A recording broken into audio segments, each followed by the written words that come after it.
So I am Chaplain First Lieutenant Withrow. I am from Colorado, and my endorser is World Baptist Fellowship.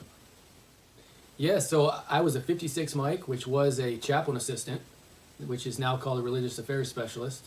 In 2005, I joined the Army, and I really loved my time being a 56 Mike. I've worked with several chaplains from numerous faith backgrounds, from all over the United States with different personalities.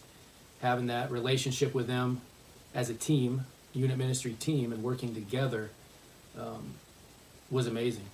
I was the eyes and ears for my chaplain and able to do a lot of the setup for the retreats that we had, couples retreats, singles retreats.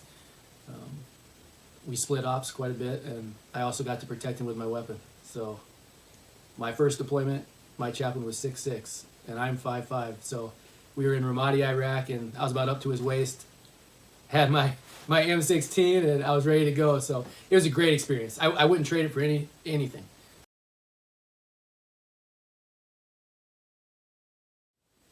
Go for it.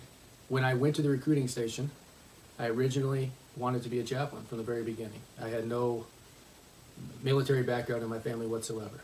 I didn't even know a chaplain assistant was an MOS. I went there and they told me, "Do you have your bachelor's degree?" "No." "Do you have your master's degree?" "No." "Well, you can't be a chaplain, but what about be a chaplain assistant?"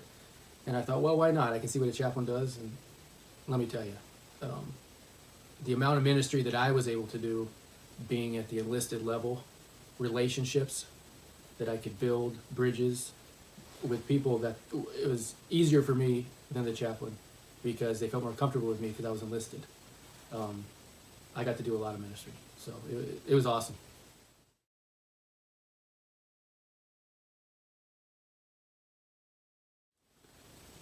The one situation that really sticks out to me was when my chaplain and I were deployed to Ramadi, Iraq. We were the 177 Armor.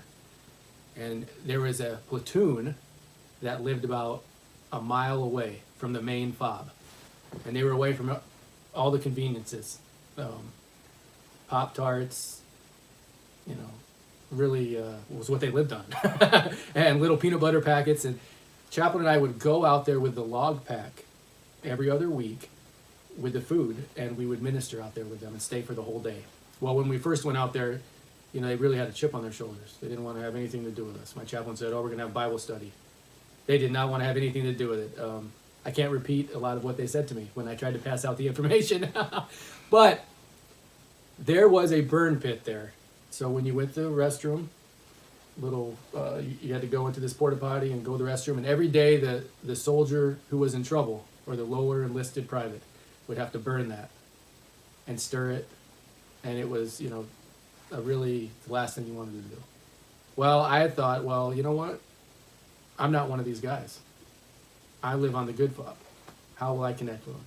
So every week, we went out there, I would burn it. And at first, "What are you doing, Chappie? This ain't your thing." "Oh, hey man, I'm just boosting morale. Just trying, you guys are living the hard life.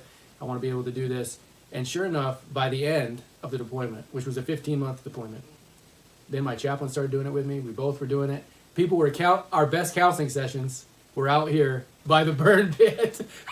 And by the end, I was one of the guys. It was just such a good experience for me to learn patience and how to really be one of them. And the guy that really cursed me out in the beginning, by the end, he was the most faithful at the Bible study. He was an E7, so that's the best story.